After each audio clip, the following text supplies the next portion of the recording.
अऊज़ु बिल्लाहि मिनश्शैतानिर्रजीम बिस्मिल्लाहिर्रहमानिर्रहीम बिस्मिल्लाहि अल्हम्दुलिल्लाहि वस्सलातु वस्सलामु अला रसूलिल्लाह रब्बि इश्रह ली सदरी वयस्सिर ली अमरी वहलुल उक़दतम मिन लिसानी यफ़क़हू क़ौली। आओ कुरान समझें आसान तरीक़ा से। हिस्सा अव्वल नमाज के ज़रिए लेसन नंबर 13 पार्ट ए में आप सबको खुशामदीद। अस्सलामु अलैकुम वरहमतुल्लाहि वबरकातुहू। लेसन साथ साथ करते रहें। अब हमने मुदारे स्टार्ट कर दिया है। अब एक एक लेसन कम होता जाना है डेली बेसिस के ऊपर। आप थोड़ा सा चेयर इधर कर लें बाहर ताकि सारे मुझे नज़र तो आते रहे। आप भी सर थोड़ा सा इधर कर लें, बस ठीक है। आप थोड़ा और बाहर कर लें, एक लाइन में आ जाएगा, आपको भी नज़र आएगा मुझे भी नज़र आएगा जी। पिछले लेसन से कुछ सवाल देख लेते हैं। अर्रहमान अर्रहीम, ये तो बड़ा आसान है। अर्रहमान शिद्दत से मेहरबान और रहीम मुसलसल रहम करने वाला। तो अल्लाह के बारे में मुस्बत सोच रखना, ये आदत हमने यहाँ से सीखी हुई। वरहमतुल्लाहि, वाह और रहमतु रहमत, अल्लाह अल्लाह की रहमत और अल्लाह की रहमत। आऊज़ु बिका, आऊज़ु का इशारा किधर हो सकता है? ये मैं पनाह में आता हूँ, बी का आप, ठीक है जी, सामने वाले के लिए आपकी जी। तो आज के लेसन के अंदर हम सूरह नास जो है वो उसको स्टडी करेंगे और ग्रामर में हम जो उसका लेवल 2 है यानी जो सेकंड ब्लॉक है, हमने माजी में देखा था नासरा खलका ज़ाकरा आबदा, तो उसी का हमने अब मुदारे बनाना है। तो नुकाते तालीम और शौक़ की भी एक बात आएगी हर लेसन की तरह, और 12 नए अल्फाज आएंगे आज के लेसन में जो कुरान मजीद में 473 बार आए हुए हैं अल्हम्दुलिल्लाह। तो इस पर हमें अल्लाह का शुक्र अदा करना चाहिए कि कितना आसान अल्लाह ताला ने हमारे लिए बना दिया। और 13 लेसन के बाद हम आज 156 अल्फाज सीख चुके होंगे जो कि पॉकेट बुक उसके अंदर मौजूद हैं। तो जो कुरान में 32,111 बार आए हुए हैं और हमारी कुरान मजीद की बैटरी 40,000 के करीब पहुंचती जा रही है और सिर्फ 6-7 लेसन हमारे अब इस कोर्स के अंदर रह गए हैं। 7 होमवर्क आपको बताए जाते हैं, इसको अपनी ज़िंदगी का हिस्सा बना लें। आगे रमज़ान शरीफ भी आ रहा है, उसमें भी आपको फ़ायदा होगा। तो 2 तिलावत के, 5 मिनट देख के, 5 मिनट ज़ुबानी, 2 पढ़ने के कोर्स की किताबों के हवाले से, MP3 ऑडियो वीडियो का, अपने किसी न किसी दोस्त को कोर्स में शामिल हाल रखने का, उसके साथ अटैच रहने का, एक दूसरे का ख्याल रखने का, और नमाज में मुख्तलिफ़ सूरतों का तिलावत करने का। आप मुंतखब हैं, इस बात को मत भूलें। अल्लाह ने आपको कुरान सीखने के लिए आपका इंतखाब किया है। अब यह आपके ऊपर है कि आप कितनी एफर्ट पुट करते हैं। अब हमारे पास एक्सक्यूज़ नहीं है। तो रब्बी ज़िदनी इल्मा, तो ए अल्लाह कुरान की क्लास में कुरान को सीखने में हमारी मदद फरमाई। इस बात के हवाले से जो जुमला लिखा हुआ है कि अल्लाह ने कुरान सीखने के लिए आपका इंतखाब किया है, ये बात कुरान मजीद में लिखी हुई है। कुरान मजीद में एक आयत है, उसका मफ़हूम यह है कि अल्लाह ने दुनिया में जितने आए हैं ना लोग, तमाम पे हुज्जत तमाम कर दी। यानी क़यामत वाले दिन कोई ये नहीं कह सकेगा कि मेरे तक पैगाम नहीं पहुँचा। ये बड़ी गहरी बात है, चाहे वो अब काफरीन में से हों चाहे मुसलमानों में से हों, यानी पूरी कायनात में हमारे जो दुनिया में जितने भी इंसान आए, हर एक के लिए अल्लाह ने इंतज़ाम किया कोई ना कोई। इसीलिए तो नबी भेजे थे, पहले नबी भेजे, अब नबियों का सिलसिला ख़त्म हो गया तो लोगों को लगा दिया दीन के काम में। मुख्तलिफ दीन के काम जो है दुनिया में चल रहे हैं। फिर आप मीडिया देख लें कि अब एक व्हाट्सएप पे ही आप मैसेज करते हैं, वो पूरी दुनिया में कहाँ कहाँ तक पहुँच जाता है। इसी तरीके से यूट्यूब के ज़रिए आप देख लें कितना नॉलेज वहाँ पे पड़ा हुआ है।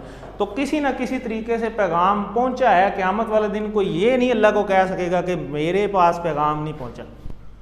तो ये एक बड़ी ज़रूरी बात है, इसको हमें अपने ज़हन नशीन जो है वो करना ज़रूरी है। आइए हम इसकी तिलावत देखते हैं। आप सूरह नास की, आज हमने सूरह नास करनी है, कल हमने सूरह फलक की थी। मुअव्वज़तैन इनको कहा जाता है, कल के लेसन में हमने आपको बताया था।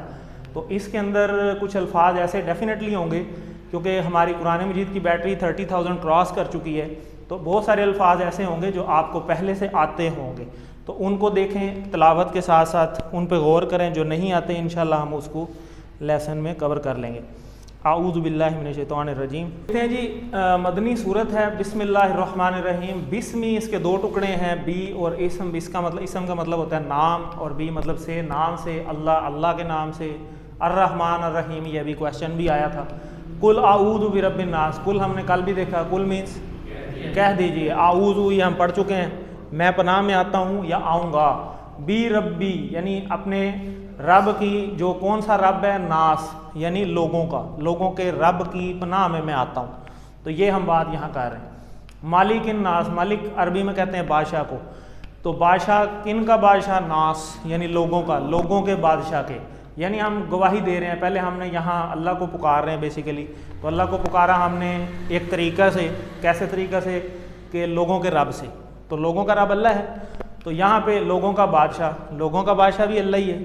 और आगे इलाह नास, इलाह कहते हैं माबूद को, और नास लोगों के माबूद, तो लोगों का माबूद भी अल्लाह ही है। तो यहाँ पे 3 दफ़ा हमने अल्लाह ताला को बुलाया है। तो क्यों बुलाया है? ये बात करने के लिए। क्या बात हो रही है? मिन से, शर्री शर से, ठीक है। यहाँ हमने कहा ना पनाह में आता हूँ। किस चीज़ की पनाह में आ रहा हूँ? लोगों के रब से की पनाह में आ रहा हूँ, और लोगों के बादशाह की पनाह में आ रहा हूँ, और लोगों के माबूद की पनाह में आ रहा हूँ। किस चीज़ से? मिन शर्री, कौन से शर से?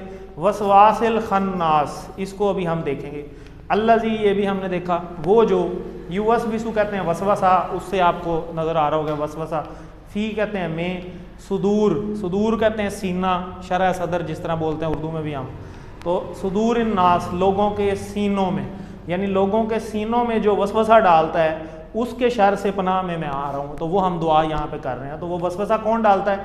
शैतान डालता है। तो शैतान के हम बेसिकली जो है वो उसके शर से पनाह में आना चाह रहे हैं। और वो शैतान कहाँ कहाँ है? मिन है वो कहाँ, यानी से, किन में से है वो? जिन्ना, जिन्नों में से भी है, क्योंकि वो तो उसकी सिफ्त ही जिन्नों में से है, क्योंकि वो तो आग से पैदा हुआ है। तो जिन्नात जो है वो आग से पैदा हुए हैं। वाह, और बड़ी इंपॉर्टेंट बात, वन नास, और इंसानों में से भी है। यानी वो जिन्नों में से भी है और इंसानों में से भी है, दोनों जगह पे। तो वो कैसे है वो भी हम डिटेल में देखते हैं। चलिए, आऊज़ु बिल्लाहि मिनश शैतानिर रजीम, कुल आऊज़ु बिरब्बिन नास, कह दीजिए आऊज़ु, हम आऊज़ु बिल्लाहि मिनश शैतानिर रजीम उसमें हमने ऑलरेडी देखा हुआ, ये कह दीजिए। देखें, शुरू से लेके एंड तक प्रोटेक्शन चल रही है। यानी आप कुरान मजीद शुरू करते हैं, जब कभी भी जहाँ भी पढ़ना शुरू करते हैं, आप पढ़ते हैं पहले आऊज़ु बिल्लाहि मिनश शैतानिर रजीम, और एंड पे ये आखिरी सूरत है कुरान मजीद की। तो एंड में भी वही शैतानी प्रोटेक्शन की बात हो रही है। तो यहाँ से अंदाज़ा लगाएं कि ये कितनी ज़रूरी है कि पूरे कुरान में स्टार्ट से लेके एंड तक आपने पूरा कुरान मजीद हिफ्ज़ भी कर लिया, पढ़ भी लिया, समझ भी लिया, हर काम कर लिया, लेकिन एंड में सूरत आपको क्या कह रही है? शैतान से प्रोटेक्शन ज़रूरी है।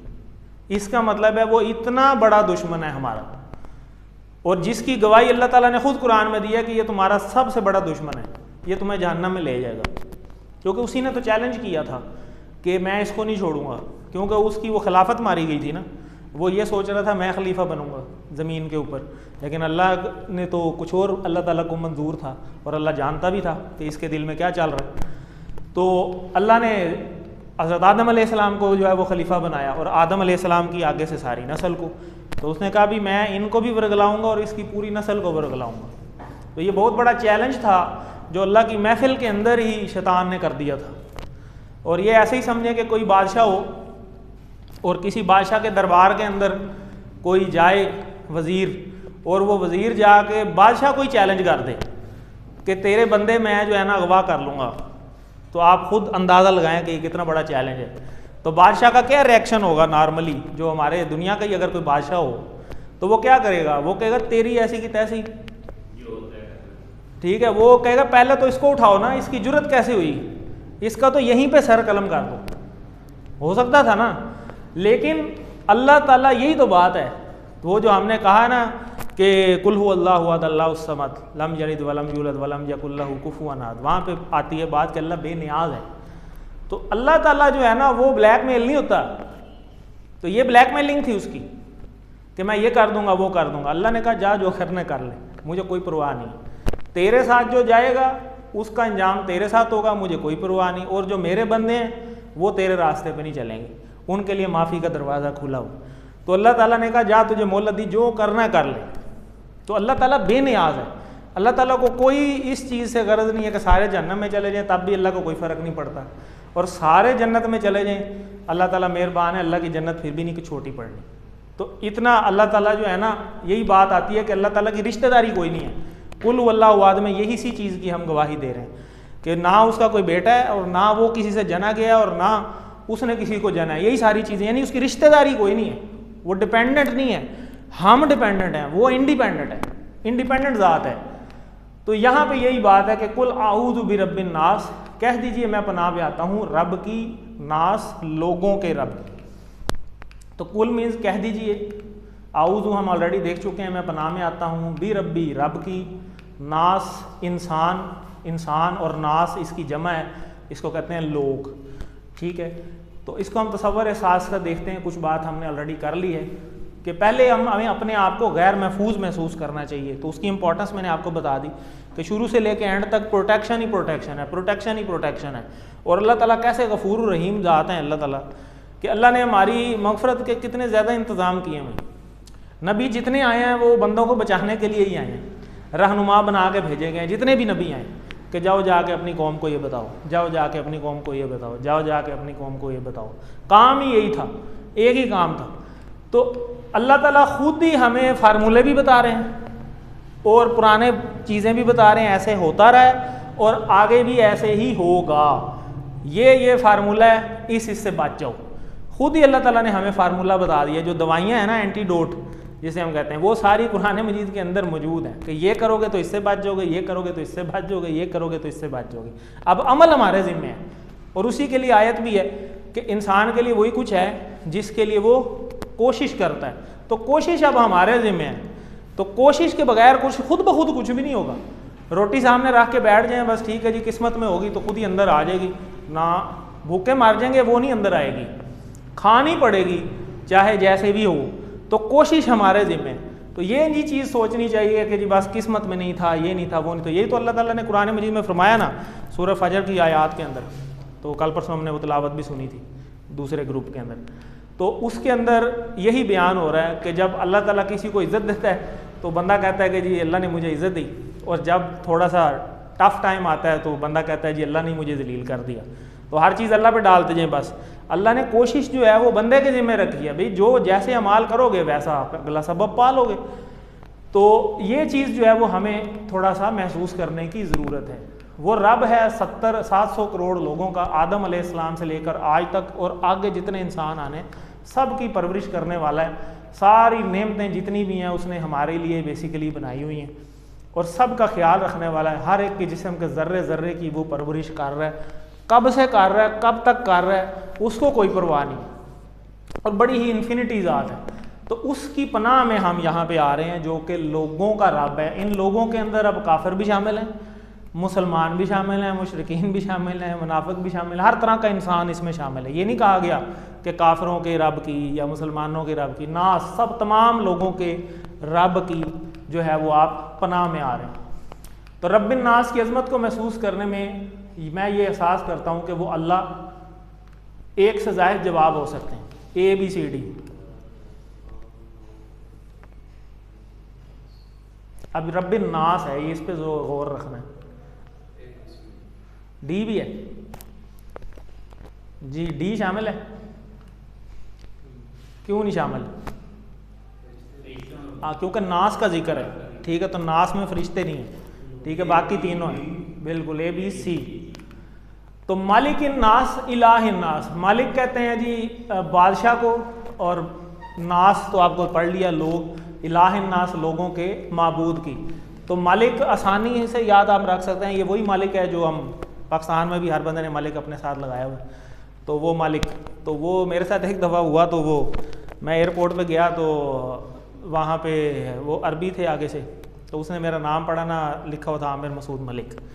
तो वो मेरी तरफ देख के वो अरबी में मेरे से पूछता है कि मतलब उसने कहा कि तुम मलिक हो? तो मैंने कहा हाँ जी मैं मलिक हूँ। तो वो बड़ा यूँ उसने ना अजीब सी तेवरी चढ़ाई, यानी ना ये मलिक है। तो वो क्यों? क्योंकि अरबी में तो मलिक कहते हैं बादशाह को। आपने देखा होगा वो जो गए हैं सऊदीया, वहाँ लिखा होता है किंग मलिक अब्दुल फहद गेट और मलिक अब्दुल अजीज़ गेट। वो मलिक बादशाह को कहते हैं। उधर के बादशाह और चीज़ें, हमारे इधर तो हर चौथा बंदा जो है मलिक है। ये खुशाब जोराबाद वाली साइड पे चले जाएँ तो हर बंदा ही मलिक साहब मलिक साहब। तो ये वही मलिक का मतलब होता है क्या जी? बादशाह। ठीक है, तो मलिक नास लोगों के बादशाह की। तो ये मलिक बेसिकली 4 तरह से आता है, तो इसको आप देख लें। ये मलिक बादशाह है, और मलकोनी जिसकी जमा होती है मलाइका, इसका मतलब फ़रिश्ता होता है, और मलाइका का मतलब फ़रिश्ते। और एक होता है मालिक, मालिकी यौमिद्दीन में आपने पढ़ा हुआ है, यानी मालिक है यौमिद्दीन, आखिरत के दिन का। और मिल्क कहते हैं मलकियत को। ठीक है जी। तो मालिकिन नास इंसान, नास हम देख चुके हैं, इलाह और इलाहतुन इसकी जमा है माबूद। तो इसको हम तसव्वुर साथ साथ देखते हैं। तो 3 दफ़ा हमने अल्लाह ताला को पुकारा है यहाँ तक इस सूरत के अंदर अभी तक।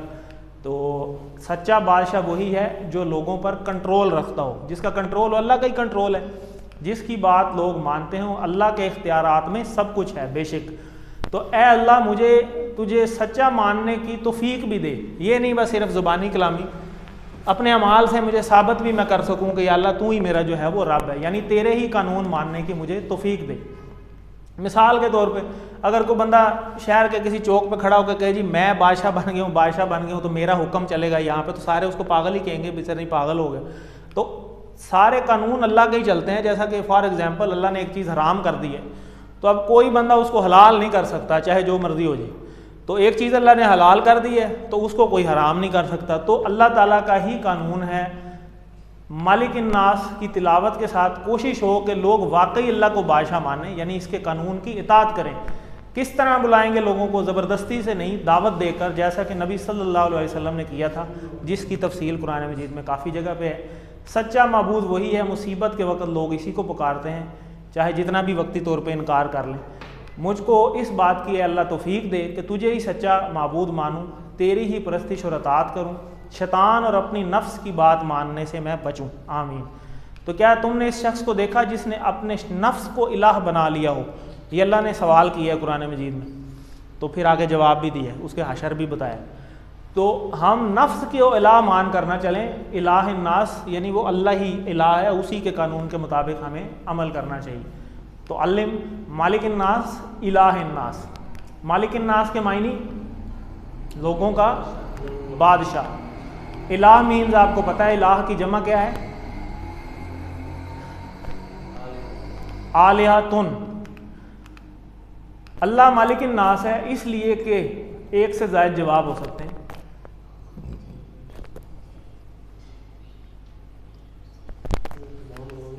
तो लोगों की बात हो रही है, तो लोगों के ये दो में तो फरिश्तों का जिक्र है ना, तो मालिकिन नास, नास में लोगों का जिक्र है, तो लोगों के हवाले से ही जवाब हमने तलाश करना है। अल्लाह इलाह नास है इसलिए कि ये तो वो हो गया, दोबारा आगे। मिन शर्रिल वसवासिल खन्नास। मिन मीन्स से, शर, शर हमने कल भी देखा था। अल वसवास कहते हैं वसवसा डालने वाले के, और खन्नास कहते हैं पीछे हट जाने वाले के। ये 2 हालतें होती हैं शैतान की। मिन से शर्री शर, आउज़ बिल्लाह में हम मिन इसको देख चुके हैं ऑलरेडी। शर हमने कल भी देखा था, बुराई तकलीफ़, कोई भी चीज़ जो बुराई या तकलीफ़ की तरफ ले जाए उसे हम शर कहते हैं। अल वसवास, वसवास क्या? अल वसवास कहते हैं जी बार बार वसवसा डालने को। ये ऐसे ही है जैसे वो रहीम था ना, कि मुसलसल रहम करने वाला, तो इसमें भी तसलसल है। वो एक दफ़ा वसवसा डाल के छोड़ नहीं देता, वो अपनी ट्रायल जारी रखेगा बार बार। कब तक? जब तक आप जिंदा हैं, जब तक आपके अंदर आखिरी सांस है, उसने अपना आखिरी सांस तक जो है वो कोशिश करनी। वसवसा बार बार ऐसे तरीके से दिल में, वसवसा कहते हैं जी ऐसी बात दिल में डाली जाए जो महसूस भी ना हो वक्ती तौर पे आपको, यानी खुसर पुसर नहीं जैसे ज़्यादातर औरतें करती होती हैं, आजकल तो बंदे भी करते हैं।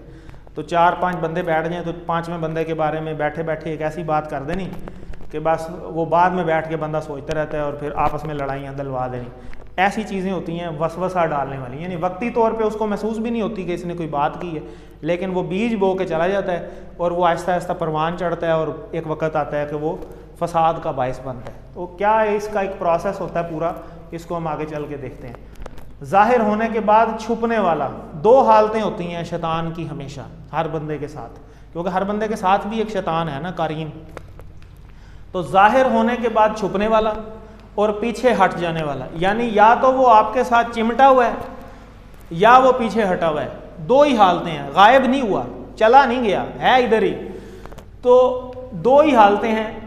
चिपकने वाला आपके साथ तब है जब आप अल्लाह से दूर हैं, जब आप जिक्र की हालत में नहीं हैं या अल्लाह के थोड़ा दूरी है आपके साथ, ना आप नमाज पढ़ रहे हैं ना जिक्र कोई अज़कार कर रहे हैं, या जिस तरह मुअव्वज़तैन प्रोटेक्शन एक ली हुई है आपने, अगर नहीं ली हुई तो उसको तो आप इन्विटेशन दे रहे हैं ना कि आओ मेरे ऊपर अटैक करो, तो वो आपके ऊपर चिमटा रहेगा और पीछे हट जाएगा अगर आप ये सारे काम करेंगे, अल्लाह के जिक्र के ऊपर होंगे, अपने बाकी सारे जो फॉलो कर रहे हैं, दीन को फॉलो करके चल रहे हैं, नमाज अज़कार आपके चलते जा रहे हैं, दीन पे आप फॉलो कर रहे हैं, तो फिर वो पीछे हट के खड़े हो जाता है, अटैक नहीं कर सकता आपसे।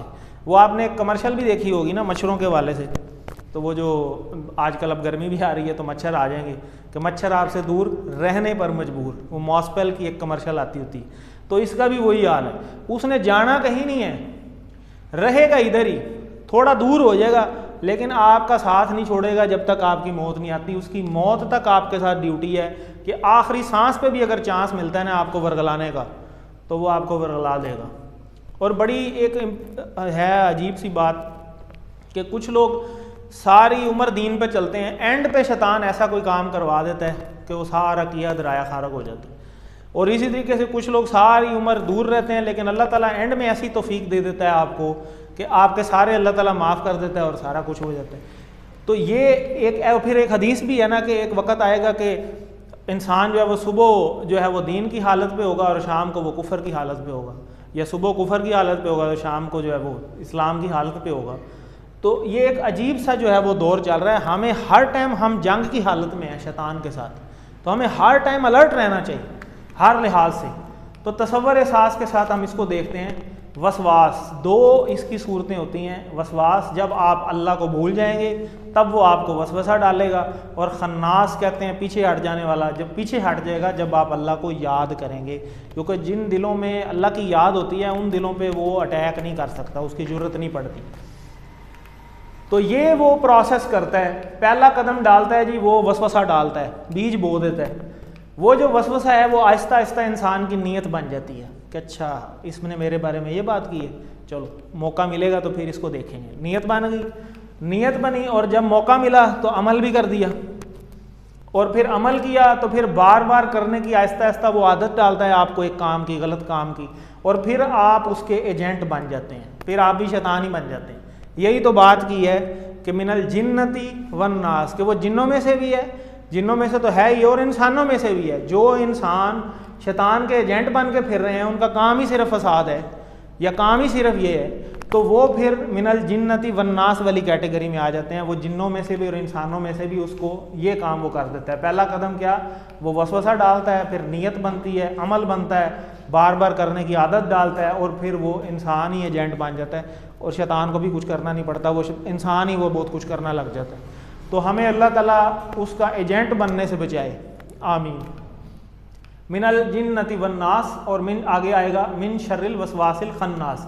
शैतान के हमलों का एहसास कीजिए और दिल से पनाह मांगिए, अल्लाह के ज़िक्र की अहमियत को महसूस कीजिए कि इससे शैतान खन्नास हो जाता है। तो हमें इसको पढ़ना चाहिए बार बार।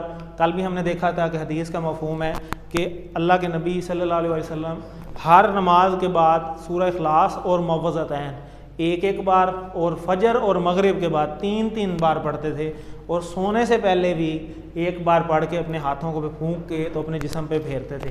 तो ये सुन्नत अमल हमने कल देखा था सूरह अल फलक जब हमने की थी। तो शैतान खन्नास है, इसलिए वो भाग जाता है। कब भाग जाता है? जब सोते हैं भाग जाता है, जब हम अल्लाह को याद करते हैं। ठीक है जी। वसवास का मायने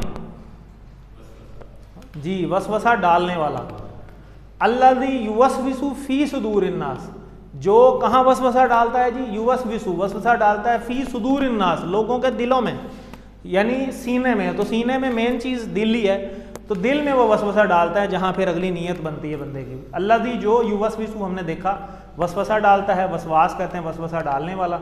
फ़ी सुदूर, फ़ी मीन्स में, और सुदूर कहते हैं सीने को, तो मेन सदर और सुदूर। तो अन्नास लोगों के, इंसान और नास वाला लफ्ज़ जो है वो तकरीबन 300 बार कुरान मजीद में आया है, यानी हर 2 सफ़े में एक बार, ये काफ़ी दफ़ा आया हुआ है। इसको हम असबाक देख लेते हैं। तो शैतान कोशिश करता है सीने में वसवसा डालने की। तो सीना जो है वो दिल का आंगन है बेसिकली, और चोर जो है उसका मेन हमला आंगन पे ही होता है, यानी सीने से शुरू होता है, दिल से। अगर दिल अल्लाह के ज़िक्र से ज़िंदा है और मजबूत हो तो शैतान पीछे हट जाता है, वरना इंसान इसके हमले की जद में आकर गुनाह करता है और इसका दिल स्याह होने लगता है। और कुरान के बारे में है ना, शिफ़ाउल लिमा फ़ी सुदूर, शिफ़ाउन शिफ़ा है, लिए, माँ जो, फ़ी में, सुदूर सीनों में। तो ये शिफा है हमारे लिए कुरान पूरे का पूरा ही। तो अल्लज़ी युवस्विसु फ़ी सुदूरिन्नास, जो डालता है दिल, वसवसा डालता है दिलों में लोगों के। फ़ी सुदूरी हिम, इसका क्या इशारा होगा? सुदूरिहिम जी, हु हुम राइट हैंड से नहीं, हिम राइट हैंड से, हु और हुम राइट हैंड से करें ना, आप तो लेफ्ट हैंड से नहीं कर रहे। देखें हु वाला टेबल करें, हु हुम यही है ये, तो हिम, हिम इसलिए हो गया ना कि जेर आ गई है, जब जेर हो जाता है जैसे अलैहि अलैहिम यही नहीं आया था, तो ये वही है सुदूरिहिम, तो उन सब के दिलों में। मिनल जिन्नति वन्नास, मिन हम देख चुके हैं ऑलरेडी, मिनल जिन्ना जिन्नों में से भी है, वन्नास और इंसानों में से भी, ये हमने बात देख ली। हर एक के साथ शैतान है और वो एक बदतरीन बदमाश दुश्मन की तरह मुसलसल हमला करने की कोशिश में है। अपने जिन की मौजूदगी का एहसास रखें। इंसानी वसवसा कौन, यानी हर वो दोस्त या ग्रुप जो इस्लाम के बारे में शक पैदा कर रहा है या गुनाहों पर उकसाता है, वो शैतान ही है। हमारा निज़ाम तालीम देख लें जो गैरों के तर्ज पे काम कर रहा है और हमारे बच्चों को दहरिए बना रहा है, जिसमें साइंस के बारे में लिखा होता है कई जगह पे कि साइंस ही खुदा है, नाउज़ुबिल्लाह अल्लाह है ही नहीं। जैसे वो डार्विन्स थ्योरी है, मार्वन्स थ्योरी है, साइंस के मुख्तलिफ सब्जेक्ट्स में आप देखें तो उसमें वो एवोल्यूशन का जिक्र करते हैं कि एवोल्यूशन सारा कुछ है, तो नाउज़ुबिल्लाह अल्लाह कुछ नहीं है। तो एवोल्यूशन से सारी जो है वो नई से नई जो है वो चीज़ें पैदा होती हैं। तो हमें, जब हम अपने बच्चों को, हम खुद अब तालीम हासिल नहीं करेंगे तो हमारे बच्चों को कौन गाइड करेगा? हम नहीं गाइड करेंगे तो फिर वो किताबें खुद ही उन्हें गाइड करेंगी, और इसी वजह से हमारी जो नई नस्लें हैं वो दूर होती जा रही हैं दीन से। वो इसी वजह से दूर हो रही हैं कि किताबों में बड़ा कुछ लिखा हुआ है, वो बच्चा फिर सोचता है कि ये ऐसे कैसे, और घर में जब वो अमल नहीं देखता, अपने माहौल में अमल नहीं देखता, इर्द गिर्द अमल नहीं देखता, तो वो फिर बिल्कुल ही मुतनफ़र हो जाता है कि ठीक है बस यही कुछ ठीक है। इसी तरह माशियात के माहिर जो कहें कि इस दौर में सूद के बगैर काम नहीं हो सकता, और फिर इनके पीछे सूदी शेयर मार्केट या सूदी बैंक्स वगैरह, तो सूद तो वैसे ही अल्लाह और उसके नबी के साथ जंग है, तो बात ख़त्म हो गई। तो हमें मॉडिफिकेशन की दीन में ज़रूरत नहीं है, निज़ाम में मॉडिफिकेशन की ज़रूरत है। तो क्यों? क्योंकि अल्लाह मालिक है हर चीज़ का। अल्लाह ने जब एक चीज़ को हराम करार दे दी, आप जो मर्जी मजबूरी है या जो भी चीज़ है वो हराम हराम ही है, गलत गलत ही है। इसी तरह मीडिया में मौजूद इस्लाम पर हमला करने वाले, एंटरटेनमेंट इंडस्ट्री जिसमें पकवान, फैशन, सेहत, तालीम और तफरीह के नाम पर बेशर्मी फैलाई जा रही है, ये सारा कुछ शैतानी अड्डे ही हैं। इसीलिए लिखा है मिनल जिन्नति वन्नास। तो ये इन चीज़ों से हमें बचने की ज़रूरत है। अब इस हदीस की अज़मत को महसूस कीजिए, मुस्लिम, तिरमिज़ी और नसाई शरीफ में भी है। हज़रत उक़बा बिन आमिर रज़ी अल्लाह अन्हु कहते हैं कि रसूल अल्लाह सल्लल्लाहु अलैहि वसल्लम ने एक रोज़ मुझसे फरमाया, तुम्हें कुछ पता है कि आज रात मुझ पे कैसी आयात नाजिल हुई? ये बेमिसल हैं। कौन सी? कुल आऊज़ु बिरब्बिल फलक और कुल आऊज़ु बिरब्बिन नास, यानी ये दो सूरतें, और इनको कहा गया मुअव्वज़तैन, और ये प्रोटेक्शन के लिए बहुत इंपॉर्टेंट है। इनको बार बार पढ़ना चाहिए सूरह इखलास के साथ। तो अल्लिम मिनल जिन्नति वन्नास, जिन्नों और इंसानों में से। अन्नास कुरान के आखिर में है, ये बड़ी इंपॉर्टेंट बात है कि कुरान करीम के आखिर में है ना ये आखिरी सूरत। तो चाहे आपको जितना भी इल्म हो, कुरान करीम ख़त्म भी हो जाए, आपको शैतान से फिर भी लड़ना पड़ेगा मौत तक। ये बात इसी इंपॉर्टेंस को जाहिर कर रही है कि सूरह नास एंड में है, और आखिरी आयत देखें कि वो मिनल जिन्नति वन्नास में से है, कि वो जिन्नों में से भी है, इंसानों में से है। पूरा कुरान आपने पढ़ लिया है, अब ये सोच के नहीं बैठ जाना कि बस दीन कंप्लीट हो गया, मेरी ड्यूटी पूरी हो गई। वो आपको आखिरी सांस तक वर्गलाएगा, आपकी फ़ाइट आखिरी सांस तक चलती रहेगी। आप शैतान को मार नहीं सकते, इसको ख़त्म नहीं कर सकते, आप इसे देख नहीं सकते, और ना ही आप इसको तबलीग कर सकते हैं, समझा नहीं सकते। इसका सिर्फ एक ही इलाज है कि अल्लाह की पनाह में अपने आप को रखिए, और उसके लिए ज़िक्र का ये ज़रिया बेहतरीन है। मुअव्वज़तैन, आऊज़ु बिल्लाह बार बार पढ़ते रहना। तो इस तसव्वुर और एहसास को अपने अंदर हमें पैदा करने की ज़रूरत है कि क्या मैं सूरह नास और आऊज़ु बिल्लाह अक्सर पढ़ता हूँ या नहीं पढ़ता। अगर नहीं पढ़ता तो मुझे अपना एहतसाब करने की ज़रूरत है कि मैं कितनी दफ़ा शैतान के चंगल में फंसता हूँ डेली, क्यों फंसता हूँ?